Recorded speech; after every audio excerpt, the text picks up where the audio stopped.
जय माँ सरस्वती।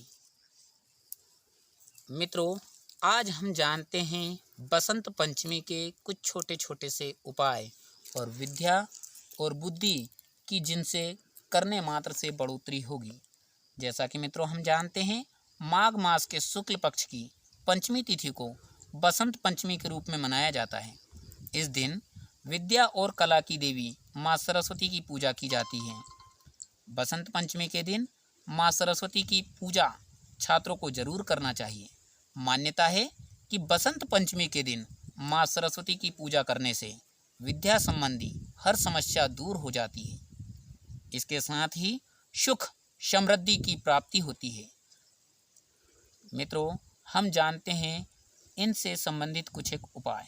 अगर आप जल्दी ही किसी लेखन प्रतियोगिता में भाग लेने वाले हैं, तो कोई प्रतियोगी परीक्षा देने वाले हैं, तो इस दिन आपको एक कलम लेकर उस पर हल्दी चावल का टीका लगाकर कलम की पूजा करनी चाहिए और बाद में उस कलम से पेपर पर लिखना चाहिए।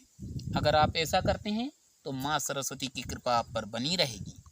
नंबर 2 है, अगर आपको उच्चतम शिक्षा लेने के लिए किसी प्रकार की परेशानी आ रही है, तो आज आपको माँ सरस्वती के इस मंत्र का एक माला यानी कि 108 बार जप करना चाहिए।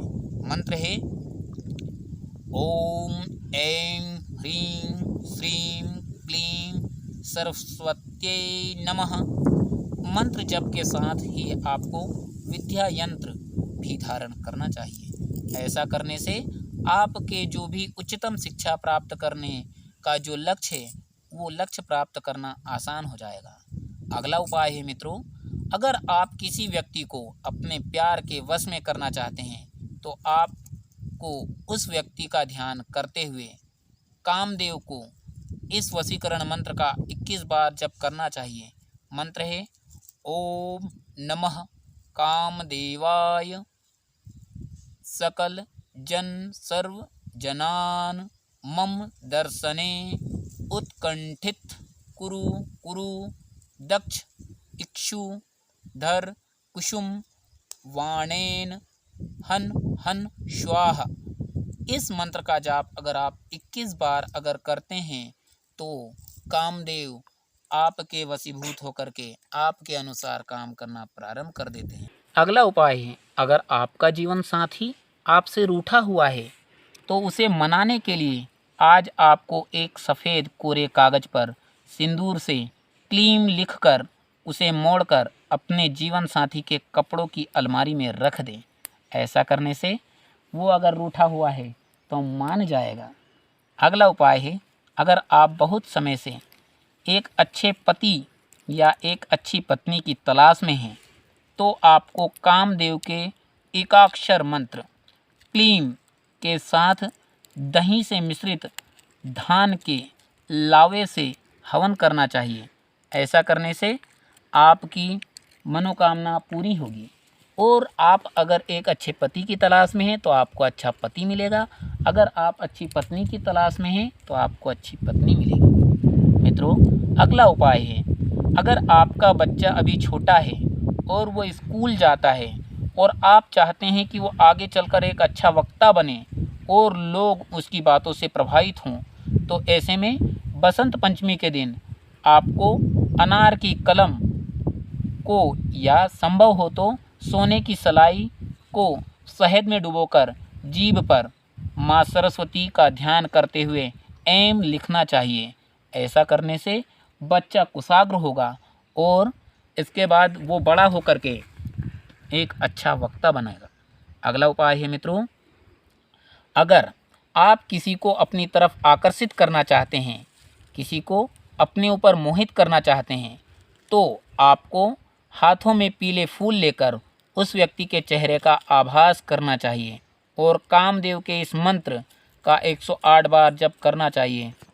मंत्र है ओम नमो भगवते कामदेवाय यस्य यस्य दृश्यो भवामि यश्च यश्च मम मुखम पश्यति तत् मोहयतु स्वाहा। इस मंत्र के जाप के बाद उन फूलों को होली तक संभाल कर अपने पास रखें। इसके बाद बहते हुए जल में प्रवाहित कर दें। ऐसा करने मात्र से आपकी मन की इच्छाएं पूरी होगी। अगला उपाय है मित्रों, अगर आप अपने वैवाहिक जीवन में नई उमंगों की बयार को बहाल करना चाहते हैं तो आपको पीले रंग के कपड़े पहनकर कामदेव के इस मंत्र की एक माला यानी कि 108 बार जप करना चाहिए। वो मंत्र है ओम कामदेवाय विद्महे पुष्पबाणाय धीमहि तन्नो अनंगः प्रचोदयात्। ऐसा अगर आप करते हैं तो मित्रों निश्चित ही आपके वैवाहिक जीवन में उमंगों की बहार बहाल होगी। अगला उपाय है, अगर आप संगीतकार, गायक या संगीत की किसी अन्य विधा से संबंध रखते हैं और जीवन में खूब आगे बढ़ना चाहते हैं तो आपको स्नान आदि के बाद देवी सरस्वती की विधि पूर्वक पूजा करनी चाहिए और माँ सरस्वती का पीले रंग की मिठाई से भोग लगाकर उनका आशीर्वाद लेना चाहिए। साथ ही उनके मंत्र का 11 बार जप करना चाहिए। मंत्र है ओम ऐं ह्रीं श्रीं क्लीं सरस्वत्यै नमः। अगला उपाय है, अगर आप अपने दाम्पत्य संबंधों में प्यार बरकरार रखना चाहते हैं तो आपको भगवती रति और कामदेव की पूजा करनी चाहिए और उन्हें पुष्प अर्पित करना चाहिए। ऐसा करने मात्र से आपका दाम्पत्य जीवन के जो संबंध है वो बहुत ही मधुर हो जाएंगे। मित्रों, अगर आप हमारे चैनल पर नए आए हैं तो हमारे चैनल को सब्सक्राइब करें, हमारे वीडियो को लाइक और शेयर करें। जय माँ सरस्वती।